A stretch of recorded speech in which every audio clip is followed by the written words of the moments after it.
전 세계 경제학자들이 충격을 받았습니다. 멕시코에서 발견된 충격적인 비밀에 미국 최고 명문 하버드 대학교에서 직접 멕시코로 파견을 갔습니다. 파견을 간 멕시코에서 멕시코를 극적으로 변화시킨 0.1%의 집단을 조사하게 됩니다. 이 비밀스러운 이야기는 한국과 깊은 연관이 있다고 하는데요. 지금 멕시코에 조사하러 가신 한국계 미국인 박사님의 이야기를 들려드리겠습니다. 엘리자베스 한 박사는 어느 조용한 화요일 아침 컴퓨터 화면에 줄줄이 펼쳐진 숫자를 보다가 머릿속에서 무언가 이상하다는 느낌이 오고 있었어요. 뉴욕 글로벌 리질리언스 연구소의 유리벽으로 둘러싸인 사무실에서 블라인드를 통해 들어오는 햇살이 키보드 위에 줄무늬 그림자를 들이우고 있었죠. 엘리자베스의 시선은 멕시코의 빈곤율, 학교 등록률, 경제 성장률이 가득한 차트들에 고정되어 있었어요. 빈곤율이 10년 만에 42.9%에서 35.7%로 떨어졌다니. 엘리자베스가 작은 목소리로 속삭였었어요. 화면에 비친 자신의 모습이 흐릿해질 만큼 화면 앞으로 몸을 숙이고 말이죠. 대학 진학률도 2배로 늘었고 이게 어떻게 가능한 거지? 스프레드시트의 셀 하나하나를 클릭하면서 막대 그래프가 위아래로 움직이는 걸 지켜보고 있었어요. 마치 더 빨리 성장해봐 하고 조롱하는 것처럼 느껴졌었죠. 그녀는 연필로 노트북 위쪽을 톡톡 두드리며 가득 찬 메모지를 바라봤었어요. 가설, 핵심 포인트, 물음표로 가득했지만 전혀 답이 보이지 않았던 거예요. 정부 개혁? 그럴 수도 있겠다. 외국인 투자? 일부 도움은 되겠지. 하지만 수치는 너무 극적이었고 지역마다 일관되게 나타난 변화를 단지 정책만으로 설명할 수는 없었어요. 엘리자베스는 관자놀이를 문지르며 한숨을 내쉬었어요. 밖에서는 도시가 평소처럼 분주하게 돌아가고 있었지만 사무실 안은 마치 바깥 소란과 완전히 동떨어진 작은 방 같았죠. 퍼즐 조각을 맞추는 느낌이었어요. 이 단서는 저쪽, 저 단서는 이쪽 놓쳐버린 조각이 분명히 있었던 겁니다. 어릴 적 주말마다 몇 시간씩 퍼즐을 맞추던 기억이 떠올랐었죠. 하지만 이건 거실 바닥 위의 퍼즐이 아니었어요.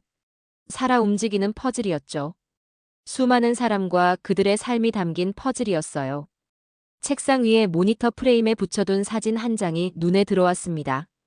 서울의 벚꽃나무 아래 웃고 있는 할머니 모습이었는데 사진 밑에는 할머니의 손글씨로 우리 사람들의 힘을 잊지 말아라. 교육과 단합으로 산도 옮길 수 있다라고 적혀 있었어요. 엘리자베스는 늘 그 글귀를 믿고 있었지만 동시에 자신의 연구에는 증거와 사실, 확실한 데이터가 필요하다는 것도 잘 알고 있었죠. 감정만으로는 국제 경제계의 마음을 움직일 수 없다고 여겼었으니까요. 그녀는 깊게 숨을 들이쉰 뒤 새 탭을 열었어요. 좋아, 다 해보자. 작게 중얼거리며 첫 번째로 본 것은 유카탄 반도 지역 데이터였어요. 한때 가장 가난했던 마을들이 대도시보다 더 빠르게 학교 교육 수준을 높이고 있었다는 사실이 드러났죠. 이거 정말 이상하네. 보통 시골은 도시보다 뒤처지기 마련인데. 스크롤을 더 내리자 작은 마을들에서는 빈곤율뿐 아니라 고등학교 졸업률까지 확실히 올라가고 있었어요. 엘리자베스는 의자에 살짝 기대어 눈을 감았죠. 이건 단지 돈 문제나 대도시의 발전만으로 설명되지 않아 뭔가 더 깊은 무언가가 있어. 그녀는 공책을 펼쳐 첫 번째 깨끗한 페이지 상단에 큼지막하게 적었어요. 멕시코의 성공을 이끄는 숨은 힘은 무엇인가? 그 아래에 돋보기 그림을 그리고 정책 교육 문화 공동체라고 적은 단어들로 화살표를 그어 연결했었죠. 잠시 생각하던 그녀는 문화 공동체라는 단어를 떠올리며 고개를 끄덕였어요. 사람 간의 연결, 공유된 가치, 전통이 정부 프로그램과 똑같이 중요한 역할을 할 수 있을까? 조금은 낭만적으로 들렸지만 진실은 뜻밖의 곳에 숨어있는 법이었습니다. 그때 휴대폰이 울렸어요. 상사인 마르코 레빈 박사의 메시지였죠. 오늘 회의 준비됐나? 초기 결과를 가져와. 마르코 레빈 박사는 하버드와 옥스퍼드를 거친 전설 같은 인물이었습니다. 언제나 정확한 답을 요구하는 사람이었죠. 그의 질문 한마디에 반쪽짜리 아이디어가 산산이 부서질 수도 있었어요. 엘리자베스는 긴장과 설렘이 뒤섞인 감각을 느꼈었어요. 퍼즐을 꺼내 보여줄 기회이자 혹은 조롱당할 순간이기도 했으니까요. 그녀는 노트를 챙기고 복도를 걸어 내려갔어요. 책상에 앉아있는 동료들 사이로 지나가며 모든 시선이 자신에게 머물러 있는 듯한 기분이었죠. 회의실은 맨해튼 스카이라인을 한눈에 볼 수 있는 바닥부터 천장까지 통유리 창으로 둘러싸여 있었어요. 마르코 박사는 테이블 맨 앞에 서서 팔짱을 끼고 있었고 가느다란 미소를 띠고 있었죠. 다른 팀원들은 노트북을 펼쳐두고 엘리자베스를 기다리고 있었습니다. 좋은 아침이에요. 마르코가 손짓하며 시작을 권했어요. 그의 목소리는 차분했지만 학생의 답변을 기다리는 선생님처럼 날카로웠습니다. 엘리자베스는 숨을 고르고 프레젠테이션 리모컨을 눌렀죠. 어제 멕시코에 2010년부터 2020년까지 국가 데이터를 검토했었습니다. 얼핏 보기엔 정책 개혁과 외국인 투자가 변화를 이끈 것처럼 보였는데 지역별로 분석해보니 시골 지역의 개선 속도가 정책만으로 설명하기 어려웠습니다. 마르코가 눈썹을 치켜올리며 물었어요. 수치를 보여줘. 그녀는 멕시코 지도 슬라이드를 띄웠습니다. 어두운 파란색은 빈곤율이 높던 지역, 연한 파란색은 빈곤율이 크게 떨어진 곳을 나타냈어요. 이 유카탄 지역을 보세요. 어두웠던 색이 거의 가장 밝게 변했습니다. 다음 슬라이드는 4개 시골 지역의 고등학교 졸업률 바 차트였어요. 그중 3곳의 졸업률이 10년 사이에 2배로 늘어났죠. 방 안에선 숨소리만 들릴 정도로 조용해졌었습니다. 동료 하비에르는 앞으로 몸을 기울이며 물었어요. 정말 인상적인 수치네요. 그런데 가설은 뭔가요? 엘리자베스가 다시 클릭했어요. 제가 세운 가설은 이겁니다. 공동체, 교육, 공유된 가치관에 기반한 문화적 요인이 숨은 엔진 역할을 하고 있다는 거예요. 사람들 간의 협력, 서로를 돕는 태도, 배움을 소중히 여기는 마음이 정책만으로는 설명되지 않는 성장 동력을 만드는 거죠. 마르코가 테이블을 두드리며 말했어요. 문화는 측정하기 어려워. 구체적인 데이터가 필요해. 사회적 네트워크, 가족 간 유대, 가계 교육비 지출을 추적해볼까? 엘리자베스는 고개를 끄덕이며 대답했어요. 바로 그겁니다. 현장 조사가 필요해요. 지역 역사를 직접 조사하고 공동체 지도자분들을 인터뷰하면서 세대를 거쳐 전해진 가치와 전통을 추적하고 싶습니다. 마르코는 사색에 잠긴 듯 그녀를 바라보다가 작게 미소 지으며 말했어요. 그럼 현장 연구를 준비해라. 한 달간 예산을 줄 테니 제대로 조사해 보도록 해라. 엘리자베스는 방을 나서며 심장이 두근거렸어요. 가장 까다로운 비평가를 설득해냈다는 안도감과 함께 진짜 여정이 이제 시작된 거였죠. 노트북과 자료를 챙기며 속으로 다짐했었습니다. 할머니의 한국 정신인 교육과 신뢰야말로 이 변화의 비밀일지도 몰라. 작은 공동체의 힘이 어떻게 한 나라를 변화시켰는지 꼭 밝혀낼 거야. 그날 오후 엘리자베스는 비행기를 예매했어요. 멕시코가 부르고 있었습니다. 반짝이는 수치들이 말로 다 할 수 없는 이야기를 품고 있다고 느꼈거든요. 질문으로 가득한 공책과 열린 마음을 안고 엘리자베스 한 박사는 인생 최고의 퍼즐을 풀기 위해 첫 발을 내디뎠습니다. 엘리자베스 한 박사는 작은 비행기에서 내리자마자 후끈한 공기에 숨이 턱 막혔었어요. 해가 눈부시게 빛나고 유카탄 반도의 하늘은 끝이 없을 것처럼 보였었죠. 좁은 통로를 따라 캐리어를 끌고 걸어 내려가는데 이마에 땀이 송골송골 맺히고 있었어요. 뉴욕의 시원한 사무실과는 전혀 다른 기운이었죠. 엘리자베스가 가볍게 숨을 들이쉬며 혼잣말했었어요. 좋아, 이번엔 숫자 뒤에 숨은 이야기를 찾아야겠다. 택시를 타고 잠시 달리니 낮고 돌담으로 쌓은 건물이 나왔습니다. 무심하게 바랜 표지판에는 국립이민기록보관소라고 적혀 있었죠. 택시기사는 부에나 수에르테, 세뇨리타라고 인사하며 빵빵 경적을 울리고 떠났었어요. 엘리자베스는 요금을 내고 무거운 문고리를 잡아당겼습니다. 문을 열자 햇살 가득한 먼지 입자들이 공중에서 춤을 추고 있었습니다. 오래된 종이 냄새와 나무 광택제가 섞인 묘한 향기가 코끝을 간지렸었어요. 높다란 철제 선반들이 나란히 늘어서 있었고 그 사이사이에 놓인 나무 책상 위에는 누렇게 변한 서류들이 수북이 쌓여 있었죠. 마치 보물이 가득한 동굴에 온 탐험가 같은 기분이었어요. 하지만 이 보물은 금이 아니라 사람들의 이야기가 담긴 문서였었죠. 방 한가운데에는 안경을 코끝에 걸친 마리아 에르난데스 사서님이 서 있었어요. 그녀는 커다란 장부에서 눈을 들어 부드럽게 미소 지었었죠. 부에노스 디아스. 한 박사님이시죠? 마리아 사서님은 조용한 스페인어로 말했었어요. 엘리자베스도 미소 지으며 수첩을 들어 보였습니다. 네, 저는 엘리자베스 한입니다. 이렇게 만나 뵙게 되어 감사합니다. 코레아노스라고 불리는 초기 한인 이민자분들에 대해 알고 싶어 왔었어요. 마리아 사서님이 고개를 끄덕이며 오래된 나무 상자가 쌓인 긴 책상으로 안내하셨습니다. 이건 어제 멕시코시티에서 도착한 자료예요. 그녀는 상자 위에 쌓인 먼지를 손으로 털어내고 녹슨 자물쇠를 열었었죠. 상자 안에는 끈으로 묶인 서류 뭉치들이 들어 있었어요. 배승선 기록, 노동계약서, 일기장 등이에요. 엘리자베스 가슴이 뛰었었어요. 상단에 뭉치를 들어 올리자 제일 먼저 나온 문서는 선박 명단이었어요. 133명의 한인 이름이 빼곡히 적혀 있었죠. 흐릿해진 잉크를 따라 손가락을 움직이며 한 사람씩 만나보는 것처럼 가슴이 설렜었어요. 어디에서 오셨는지 알려주실 수 있을까요? 엘리자베스가 물었었죠. 부산과 인천에서 오셨습니다. 마리아 사서님이 대답했었어요. 멕시코에서 좋은 임금을 받으리라 믿고 오셨답니다. 엘리자베스는 다음 장을 넘겼습니다. 거기에는 노동계약서가 있었어요. 큰 소리로 읽기 시작했었죠. 월급 12페소.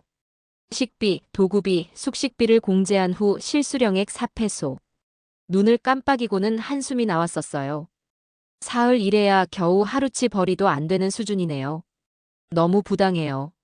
마리아 사서님이 서류 하나를 집어 보여주셨습니다. 이건 아니캥 농장 관리자 일기장입니다. 읽어보시겠어요? 엘리자베스가 고개를 끄덕이며 조심스레 얇은 종이를 펼쳤습니다. 글씨는 깔끔했지만 페이지 가장자리에 빼곡히 적혀 있었어요. 코레아노스는 새벽부터 해질 때까지 40도 넘는 폭염 속에서 일했지만 매일 밤 작은 나무 아래 모여 한글을 연습하고 아리랑을 아이들에게 가르쳤습니다. 놀라움에 눈을 크게 뜨고 외쳤었죠. 하루 종일 고된 노동을 하고도 밤에 공부했었다니. 마리아 사서님이 한숨 지으며 말씀하셨습니다. 그들은 교육을 가장 소중히 여겼습니다. 선생님은 바로 동료 어른들이었어요. 엘리자베스는 눈을 감고 상상에 잠겼습니다. 달빛 아래 나무 둘레에 둥그렇게 앉은 사람들, 그 얼굴 위로 은은히 비치는 달빛, 그리고 조용한 목소리로 한글을 읽어주는 모습이 떠올랐죠. 기억, 니은, 디귿 누군가는 아리랑 노래를 흥얼거리고 있었을 거예요. 엘리자베스가 몸을 앞으로 숙이며 물었었어요. 부상이나 병에 걸렸을 때는 어떻게 하셨나요? 마리아 사서님은 작은 의료 기록책을 꺼내셨습니다. 의료 기록부라고 적힌 표지였죠. 페이지를 넘기자 말라리아, 이질, 선인장 가시 찔림 상처 같은 질병과 부상 목록이 나왔습니다. 특히 첫 해에만 28명이 선인장 가시에 감염되어 돌아가셨더군요. 엘리자베스 목이 메었었어요. 정말 고통이 심했겠네요. 마리아 사서님이 고개를 끄덕이며 말씀하셨습니다. 하지만 첫 해가 지나고 나면 생산성이 오히려 높아졌습니다. 서로를 형님, 누나라고 부르며 가족처럼 돌봤거든요. 엘리자베스는 펜으로 노트북에 몇 자 적었습니다. 상호 지원과 공동학습이라는 단어였죠. 이런 공동체적 지원이 바로 제가 궁금했던 문화적 요인일 수 있겠어요. 마리아 사서님이 다정하게 웃으시며 말하셨습니다. 한 박사님, 그것이 바로 정입니다. 한국 사람들 사이의 끈끈한 정이 사람들을 묶는 힘이죠. 엘리자베스가 따라 말했었어요. 정말 멋진 말이네요. 그때부터 먼 바다를 건너온 코레아노스 분들께 새삼 존경심이 일었습니다. 그 다음 마리아 사서님이 관리자 일기장이라는 선반으로 안내하셨습니다. 엘리자베스가 고이 내려놓고 앉아 가죽 표지를 조심스레 열었었죠. 1906년 7월 15일 날짜가 보이는 부분을 읽었습니다. 오늘 한 청년이 폭염으로 쓰러졌습니다. 친구들이 직접 부채질을 해주고 그늘집으로 옮겨 쌀죽을 먹였더니 저녁이 되자 다시 일어설 수 있었습니다. 그들의 의지는 강철 같았습니다. 엘리자베스 눈가가 촉촉해졌습니다. 이 고통을 오히려 힘으로 바꾸셨다니 정말 대단합니다. 마리아 사서님도 눈시울을 살짝 붉히며 대답하셨습니다. 교육, 신뢰, 그리고 서로에 대한 배려가 그들을 가장 힘든 시기에 지탱해 주었죠. 엘리자베스는 일기장을 닫고 조심스럽게 제자리에 놓았어요. 차트 위 숫자에 불과했던 이민자분들이 이제는 살아 숨쉬는 존재로 다가왔습니다. 그날 오후 엘리자베스는 따가운 햇살을 피해 선글라스를 끼고 기록 보관소를 나섰습니다. 손에는 생생한 이야기로 가득 채워진 수첩이 있었죠. 사람의 마음과 배움이 어떻게 한 나라를 바꿀 수 있는지 바로 여기가 시작점이구나. 혼잣말하듯 중얼거리며 그녀는 호텔로 돌아가 다음 단계 조사를 준비했었습니다. 정치 분야에서 코레아노스 분들이 큰 존경을 받으셨다는 걸 확인하셨지만 이제는 사업과 경제가 궁금하셨죠. 코레아노스 공동체가 어떻게 성장 엔진처럼 멕시코 경제를 움직이셨는지 직접 보고 싶으셨습니다. 어느 맑은 아침, 박사님은 기차를 타고 멕시코시티에서 과달라하라로 향하셨었어요. 창문 너머로 푸른 논밭, 빨간 지붕, 멀리 보이는 산들이 스쳐 지나갔죠. 과달라하라는 멕시코 실리콘밸리라고 불릴 만큼 많은 첨단 기업과 스타트업이 모여 있었습니다. 역에 도착하자 박사님은 친절한 현지 경제학자 카를로스 로페즈 씨를 만났어요. 그분은 손을 흔들며 웰컴, 한 박사님. 코레아노스 분들이 어떻게 비즈니스와 기술을 이끌고 계신지 보실 준비되셨죠? 라고 반갑게 인사해 주셨습니다. 네, 물론이죠. 엘리자베스 박사님이 가방 위치를 조정하며 대답하셨어요. 안내해 주세요. 두 분은 기타를 치는 거리 예술가와 비둘기를 쫓는 아이들이 있는 붐비는 광장을 지나쳐 걸으셨습니다. 옥수수 또띠아와 달콤한 페이스트리 냄새가 공기에 가득했죠. 이어서 유리로 된 고층 빌딩들이 즐비한 현대적 업무지구로 들어섰습니다. 카를로스 씨는 김테크 이노베이션이라는 간판이 붙은 건물로 안내하셨습니다. 로비는 하얀 벽과 초록 식물로 밝게 꾸며져 있었어요. 안내 데스크 직원이 좋은 아침이에요. 김 의원님께서 박사님을 안내해달라고 하셨어요. 라며 맞아주셨습니다. 맞은편 탁자 위에는 노라 김상원 의원님 명함이 놓여 있었죠. 엘리자베스 박사님과 카를로스 씨는 엘리베이터를 타고 15층으로 올라갔습니다. 문이 열리자 마치 다른 세상 같았죠. 컴퓨터와 스크린이 빼곡히 놓인 세련된 사무실에서 스페인어와 한국어가 섞여 사람들이 대화하고 있었습니다. 청바지에 폴로 셔츠를 입은 한 남성이 걸어 나오셨어요. 안녕하세요. 저는 페드로 김입니다. 그분은 악수하며 자신을 소개하셨습니다. 여기 CEO예요. 엘리자베스 박사님이 웃으며 말씀하셨죠. 만나 뵙게 되어 반갑습니다. 김 대표님. 페드로 대표님은 도시 전경이 보이는 회의실로 안내해 주셨습니다. 김테크에서는 학교용 교육 소프트웨어를 개발합니다. 목표는 모든 어린이가 어디에 있든 양질의 학습을 받을 수 있게 하는 거죠.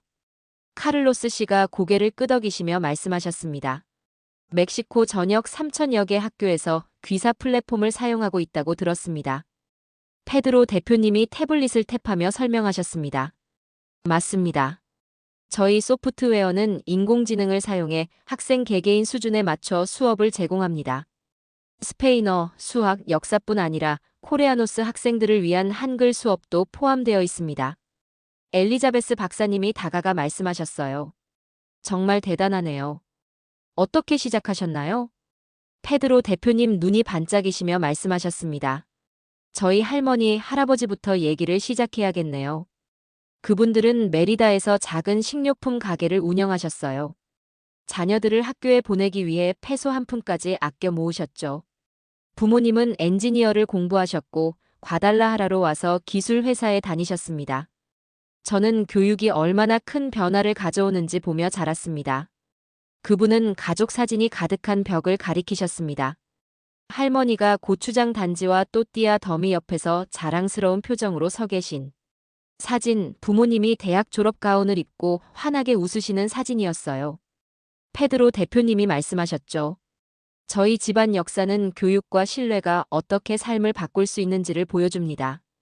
엘리자베스 박사님은 노트에 코레아노스 가치는 교육 투자 곧 미래 지도자라고 적으셨습니다. 페드로 대표님은 이어서 말씀하셨습니다. 김테크는 5년 전 엔지니어 3명으로 시작했습니다. 지금은 50명이 함께 일하고 있어요. 연 매출이 멕시코 GDP 성장률의 8% 정도 된다고 우스갯소리로 말하지만 교육 분야와 일자리 창출에 크게 기여하고 있습니다. 엘리자베스 박사님이 웃으시며 말씀하셨습니다. 그 농담만으로도 큰 영향을 끼치고 계시단 걸 알겠네요. 페드로 대표님도 미소 지으시며 덧붙이셨습니다. 저희는 현대, 삼성, LG 같은 한국 기업의 멕시코 진출을 돕기도 합니다. 두 문화를 이해하기에 현지 시장을 잘 안내해 드릴 수 있거든요. 카를로스 씨가 맞장구 치듯 말씀하셨습니다. 이게 바로 소프트 파워 예시죠. 문화적 유대가 경제적 힘으로 연결되는 경우입니다. 엘리자베스 박사님이 물으셨습니다. 한류가 비즈니스에 어떤 영향을 미쳤나요? 페드로 대표님이 답하셨습니다. 강남 스타일과 인기 드라마 이후 많은 멕시코인들이 한국에 관심을 가지기 시작했습니다. K-팝을 듣고 한국식 바비큐를 먹고 한국 여행을 다녀오기도 했죠. 그 호기심이 코레아노스 기업가에게 기회를 열어준 겁니다. 맛과 문화를 전해주는 사람들이니 사업도 잘할 거야라는 신뢰가 생긴 거죠. 그분은 화면의 차트를 가리키셨습니다. 2012년 이후 멕시코인의 한국 웹사이트 방문이 급증하고 이중언어 소프트웨어 수요가 늘어난 그래프였어요. 바로 그때 학교에서 한글 수업도 넣어달라고 요청이 왔습니다. 나가기 전 페드로 대표님이 사무실 부엌으로 안내하셨습니다. 김치, 살사, 또띠아, 커피가 가득 차 있었어요. 음식은 사람을 이어줍니다. 그분이 말씀하셨습니다. 점심을 함께 나누면 한국 음식과 멕시코 음식이 나란히 놓이죠. 신뢰와 창의력이 쌓입니다. 엘리자베스 박사님은 형형색색의 접시를 보며 배가 고파지셨다고 하셨었어요. 음식 나누기도 비즈니스 도구가 될 수 있네요. 카를로스 씨와 함께 다시 역으로 돌아가는 길에 그분은 더 큰 그림을 설명해 주셨습니다. 기술 분야 외에도 코레아노스 분들은 건설회사, 법무법인, 컨설팅 회사도 운영하십니다. 연구개발에 평균 멕시코 기업의 3배 이상 투자하셔서 전국적인 혁신을 이끌고 계세요. 엘리자베스 박사님은 고개를 끄덕이시며 말씀하셨습니다.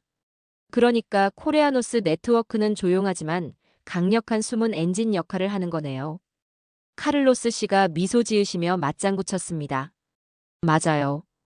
정치, 교육, 기술 분야를 보셨죠?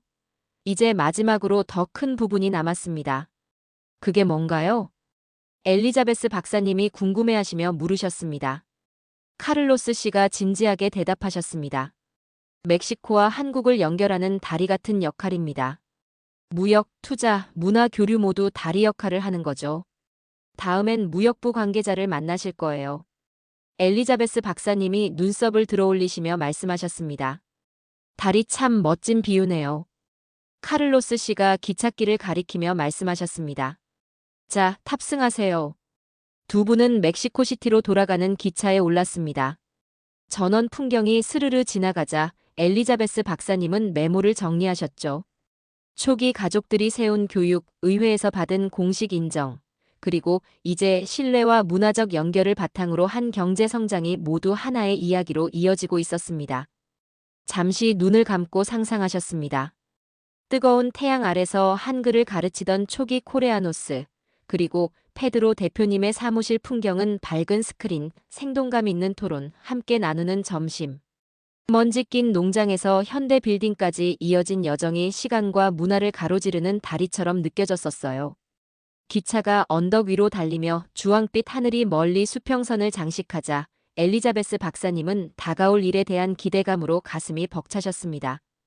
두 나라가 함께 더 강해지는 모습을 곧 발견하실 거라는 생각이었죠. 133명의 초기 이민자분들이 이렇게 큰 변화를 일으킬 줄 누가 알았겠어요? 속삭이듯 중얼거리셨죠. 코레아노스 엔진은 정말 깊고 강력하네요. 그 생각을 되새기며 엘리자베스 박사님은 두 나라의 미래를 함께 만들어갈 다음 여정을 준비하셨습니다.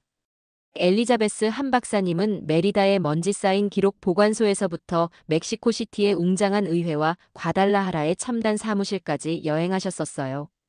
이제 마지막 여정에서는 놀랄만한 사실이 드러났었죠. 멕시코의 코레아노스 공동체가 어떻게 한국과의 연결을 더욱 튼튼히 다졌고 두 나라가 서로서로 배울 수 있었는지를 보여드릴 거예요. 박사님은 멕시코시티로 돌아오셔서 택시를 타고 멕시코 한국무역위원회 사무실로 향하셨습니다. 건물은 높고 모던한 유리창으로 이루어져 있었습니다. 안으로 들어가자 마리아나 박 무역 담당 전문가를 만나셨습니다. 그녀의 조부모님이 최초 코레아노스 중 한 분이셨었어요. 마리아나 박 담당자님은 따뜻하게 고개 숙여 인사하셨습니다. 한 박사님 환영합니다. 무역의 다리를 어떻게 놓는지 보여드리겠습니다. 스페인어 인사와 안녕하세요를 섞어가며 영어로도 반갑게 말씀하셨었죠. 두 분은 회의실로 들어가셨습니다. 벽 한쪽에 거대한 태평양 지도가 걸려 있었는데 부산 인천과 베라크루스, 만사니오, 라사로 카르데나스 같은 멕시코 항구들이 선과 화살표로 연결되어 있었어요. 작은 스티커가 자동차, 전자제품, 아보카도, 데킬라를 표시하고 있었죠. 마리아나 박 담당자님이 부산을 가리키시며 말씀하셨습니다. 한국에서는 자동차, 스마트폰, 기계를 수출합니다. 그 다음 만사니오로 선을 그으시며 이어서 말씀하셨죠. 멕시코로는 그 물건들을 들여오고 대신 아보카도, 맥주, 전자부품을 한국으로 보냅니다.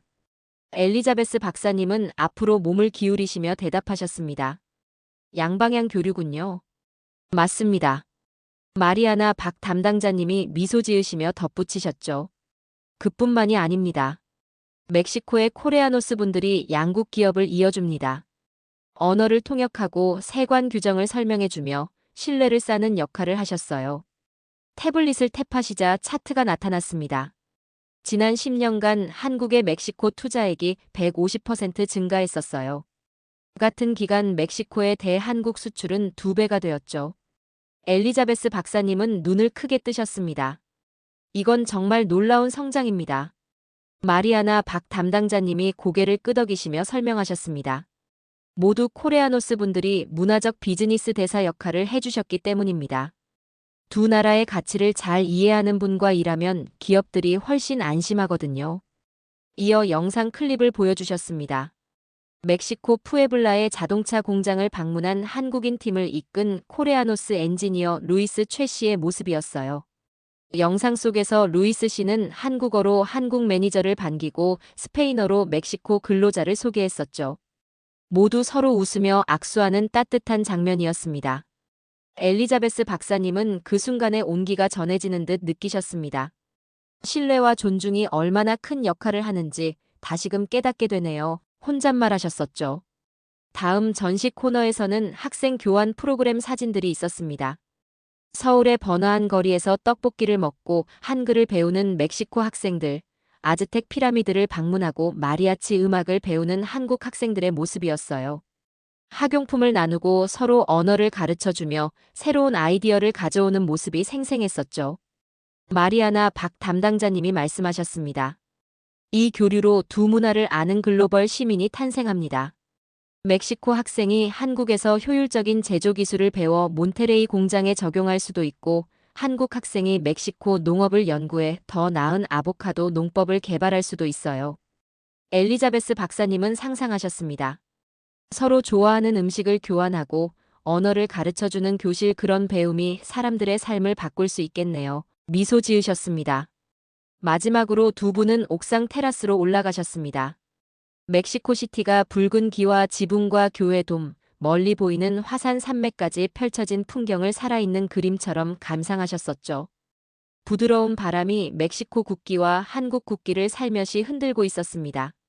특별한 자료가 있습니다. 마리아나 박 담당자님이 작은 책자 공동혁신 한국과 멕시코 2030을 꺼내 보여주셨습니다.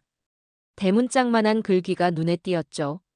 우리의 비전은 한국의 첨단 기술과 멕시코의 풍부한 자원, 그리고 창의적 정신을 결합하는 것입니다. 아래에는 공동 프로젝트 사진들이 있었습니다. 코레아노스 팀이 소노라에 설치한 태양광 패널, 멕시코시티의 생약 연구를 위한 생명공학 연구실, 한국 KTX를 본뜬 고속철도 설계 등이었죠. 엘리자베스 박사님은 2030년까지 이 파트너십으로 100만 개의 일자리를 창출할 것이라는 문구를 읽고 큰 희망을 느끼셨습니다. 일자리, 청정 에너지, 공동 연구 정말 흥미롭습니다. 마리아나 박 담당자님이 고개를 끄덕이시며 말씀하셨습니다. 한국은 기술과 제조업 분야에서 뛰어납니다. 멕시코는 귀중한 자원, 농업, 젊은 인구를 가지고 있죠. 함께라면 기후변화, 식량 안보, 건강 같은 전 세계 문제를 해결할 수 있습니다. 엘리자베스 박사님은 수첩을 덮으시며 생각하셨습니다. 처음 뜨거운 태양 아래서 배움과 신뢰를 쌓았던 코레아노스 분들의 정신이 두 대륙을 잇는 다리가 되었네요. 마리아나 박 담당자님이 미소 지으시며 말씀하셨습니다.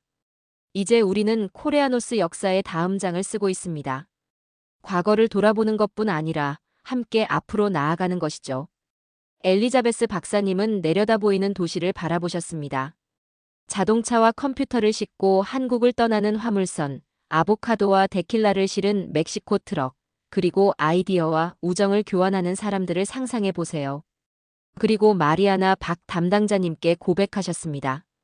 작은 공동체의 가치는 교육, 신뢰, 관용이 어떻게 전 세계 파트너십을 만들 수 있는지 잘 보여주셨습니다. 마리아나 박 담당자님이 환하게 웃으며 대답하셨습니다. 맞아요. 이 모든 것은 자신들의 문화를 믿고 주인국을 존중했던 코레아노스 분들 덕분입니다. 오늘날 우리는 그 유산을 기리며 함께 성장과 이해의 미래를 세우고 있습니다. 태양이 낮게 지며 하늘이 금빛과 보랏빛으로 물들 때 엘리자베스 박사님은 완성감을 느끼셨습니다. 먼지 낀 기록 보관소에서부터 현대적 스카이라인까지 한인 이민자들이 어떻게 정치, 교육, 사업, 그리고 이제 글로벌 협력까지 이끌어냈는지 직접 목격하셨던 거죠. 마지막으로 수첩을 여다드며 조용히 속삭이셨습니다. 코레아노스 엔진은 국경과 세대를 넘어 달리네요. 두 세계를 잇는 다리처럼 강하고 살아있고 내일을 향해 준비된 엔진입니다. 그 생각을 가슴에 담고 엘리자베스 박사님은 두 나라 사람들이 신뢰의 한 걸음, 교실의 한 수업, 사업의 한 발걸음씩 다리를 계속 놓아가길 기원하며 연구를 마무리하셨습니다. 오늘의 사연은 여기까지입니다.